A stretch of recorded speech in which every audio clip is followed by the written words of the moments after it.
E servidores públicos anunciam que vão fazer paralisações no mês que vem em protesto por reajuste salarial. E para saber como essas mobilizações vão acontecer, nós vamos conversar a partir de agora com o Rudney Marques. Ele é o presidente do Fórum Nacional Permanente de Carreiras Típicas de Estado, o FONACAT, a quem eu agradeço demais pela participação. Seja muito bem-vindo ao Jornal da Manhã e à Jovem Pan News. Bom dia. Bom dia, Daniel. Bom dia, Kalina. A todos aqueles que nos acompanham, é muito importante estar aqui para tratar dessa questão tão relevante aí para o funcionalismo e para o país. Perfeitamente. Então, o FONACAT representa mais de 30 associações e tem 200 mil servidores sob sua responsabilidade, digamos assim. Então, a previsão é que em janeiro ocorra uma paralisação. Eu gostaria que o senhor explicasse para o nosso público qual é o objetivo. Repor aquelas perdas salariais em razão da inflação? Tem outros objetivos essa paralisação? Gostaria que o senhor nos explicasse. Sim, Daniel. Nós, falando em nome dos servidores públicos federais, constatamos que a última reposição para grande parte do funcionalismo foi no início de 2017.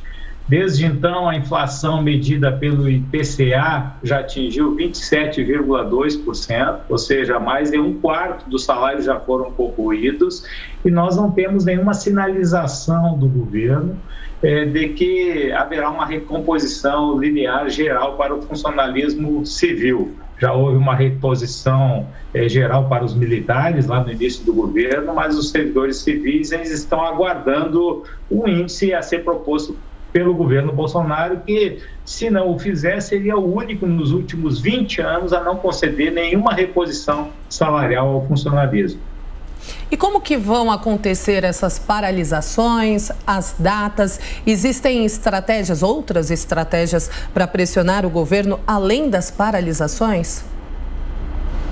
Sim, essas estratégias, Kalina, já estão sendo adotadas por algumas entidades. A gente viu aí nessa semana os chefes da Receita Federal entregarem seus cargos. Um movimento semelhante está sendo feito no Banco Central, no Tesouro Nacional, na CGU. Nós estamos conversando com aqueles que têm cargos em comissão, mostrando da importância deles fazerem esse gesto simbólico de dizerem que querem essa unidade de tratamento, né? Nós sabemos que os policiais tiveram assegurado aí um percentual de reposição, eles também estão com salários congelados nesse período, também a luta deles é legítima, mas nós temos que observar que 1.100.000 servidores federais também estão com seus salários congelados. Então, nós vamos fazer esse movimento que está começando agora, né, com essas entregas de cargo. Já tem algumas entidades, como os auditores fiscais agropecuários, que já estão parando, né?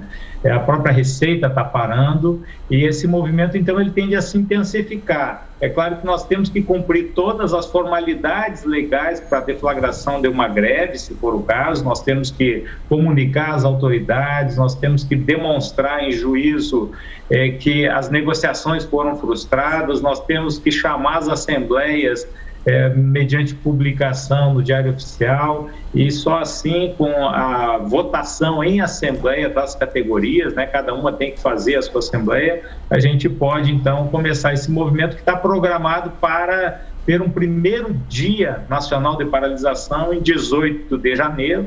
Se não houver nenhuma resposta do governo, ele tende a se intensificar para 2 dias de paralisação, nos dias 25 e 26, e aí nas primeiras semanas de fevereiro, se o governo continuar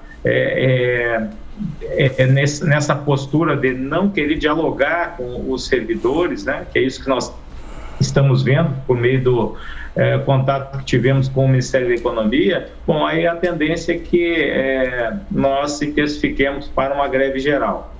E vamos retomar a entrevista com o Rudney Marques, ele é o presidente do Fórum Nacional Permanente de Carreiras Típicas do Estado, o FONACAT. Em pauta, a paralisação anunciada por servidores públicos federais. Seguimos com a pergunta de Ricardo Salles. Rudney, bom dia. Eu estava analisando os números aqui conforme a audiência ia avançando e verifiquei o seguinte: no início de 2019, antes da pandemia, os funcionários públicos federais ganhavam, em média, 56% a mais do que a média da população brasileira. Isso dados do IBGE. Agora, passada a pandemia, com tudo que sofreu a sociedade brasileira, com perda de emprego, diminuição dos postos de trabalho, queda realmente da economia, hipótese que não atingiu os funcionários públicos, essa diferença subiu para 56%, para 59%. 59% a mais do que a média de todos os brasileiros. Quer dizer, a elite de 1 milhão e poucos, 1 milhão e tantos mil servidores federais, que você citou há pouco, ganha 59% a mais do que todos os outros 209 milhões de brasileiros.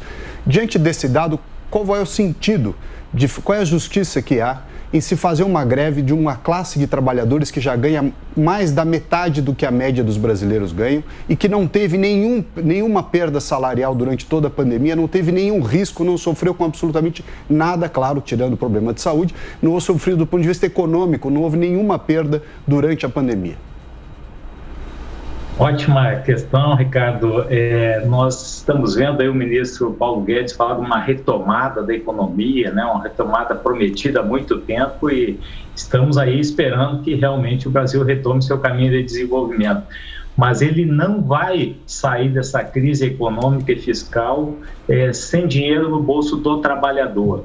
Isso que nós estamos vendo desde a reforma trabalhista, que é a precarização máxima das relações de trabalho, o aviltamento salarial na iniciativa privada, que agora se estende também para o serviço público, ele não ajuda o país. Nós sabemos que o dinheiro no bolso do trabalhador tem um efeito multiplicador, é isso que movimenta, que aquece a economia, que faz girar a roda da economia. Portanto, nós sabemos que existe uma diferença sim, mas estamos lutando não só para a recomposição salarial do serviço público, mas também para os trabalhadores da iniciativa privada. Veja que nós temos hoje 70 milhões de brasileiros ou no desemprego, no desalento, ou na informalidade.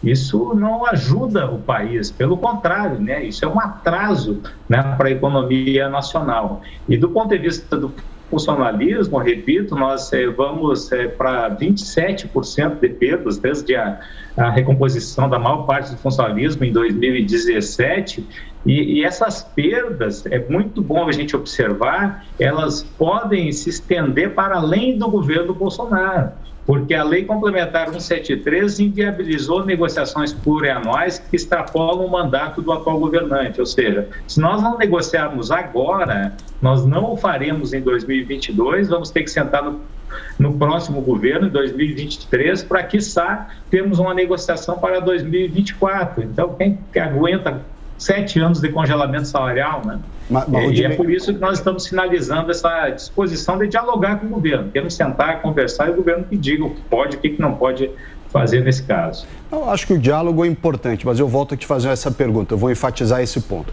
Você acha que diante de um país de 209 milhões de pessoas que não são funcionários públicos e que estão há anos perdendo, aqui não se trata de tratar deles, eu estou dizendo em relação dos funcionários federais em relação a eles, vocês têm estabilidade, vocês não têm praticamente avaliação de desempenho, não sofreram economicamente com a pandemia. Qual é o sentido em comparação com todo o resto do país que vem sofrendo com relação à pandemia, perdendo receita, perdendo emprego? Não se trata de uma questão de injustiça. Qual é a questão que fica, comparativamente? Vocês acham que é justo um funcionário público que não teve problema econômico, não tem estabilidade no emprego, não perdeu o seu emprego, ter um aumento, sendo que toda a sociedade teve queda, aumentou quase 10%, a diferença que já era grande? Essa questão comparativa que eu estou te dizendo. Não estou dizendo que todo o país não deveria ter melhorado, todo deveria ter melhorado. A pandemia atingiu a todos, mas economicamente os funcionários públicos não foram atingidos. Olha, Ricardo, se nós olharmos, por exemplo, os bancários, eles tiveram a reposição inflacionária. Nós não estamos pedindo aumento, nós queremos simplesmente que os salários deixem de ter perdas reais, que é o que, de fato, aconteceu de 2017 até aqui, Quase 30%, e essas perdas poderão chegar a 50% se não for negociado agora o salário do funcionalismo. Os bancários tiveram a reposição inflacionária, 10%, Então, o governo tem que chegar para nós e dizer, olha, isso é possível fazer agora, esse é o percentual que eu tenho condições de dar para evitar uma corrosão ainda maior, Não queremos um reajuste real, queremos simplesmente estancar as perdas, o que todo trabalhador tem direito de fazer. Pergunta de Diogo Schelp.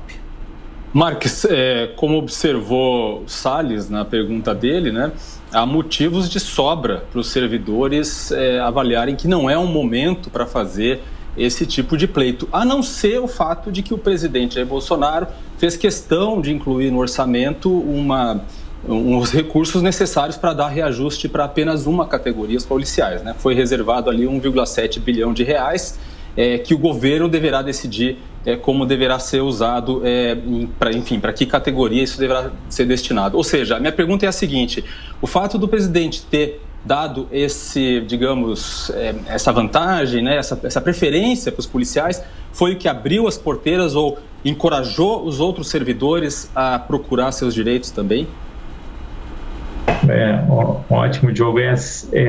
Sim, em parte sim, né? Em parte não. Vou explicar por quê. Porque nós já tínhamos na nossa pauta a campanha salarial há bastante tempo, mas 2021 foi consumido basicamente com a luta contra a destruição do serviço público trazida pela PEC 32, uma PEC que entregava o serviço público para exploração econômica por meio de instrumentos de cooperação, uma PEC que precarizava as relações de trabalho, criando contratos temporários de até 10 anos, ou seja, tinha vários problemas que, no fim da tramitação, mesmo segmentos do mercado que defendiam a proposta deram um passo atrás, né? Porque ficou tão ruim que inviabilizou a sua tramitação. Então, depois disso, ainda o governo encaminhou a PEC 23, que propunha um calote nos precatórios em nível federal.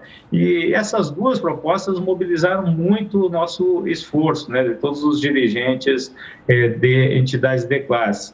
E por isso que a campanha salarial ficou no segundo plano. E aí, quando o governo, então, fez esse aceno para os policiais, e eu quero enfatizar aqui que é mais do que legítimo esse reajuste aos policiais, porque eles também estão com salários congelados por esse período que eu mencionei há pouco, então o governo sinalizou que havia uma disposição de recompor os salários, e foi aí que nós entramos também em campo para mostrar que não só os policiais, que representam em torno de 40 mil servidores federais, mas o restante, né, 1.060.000 restantes também merecem um tratamento semelhante, e é isso que nós esperamos ainda poder dialogar com o governo. Nós não queremos paralisar, nós não queremos fazer greve, não queremos prejudicar a sociedade, ao contrário.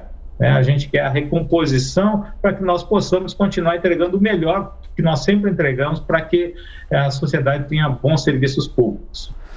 A paralisação de servidores federais, anúncio realizado pelo FONACAT, eles reivindicam reajustes salariais.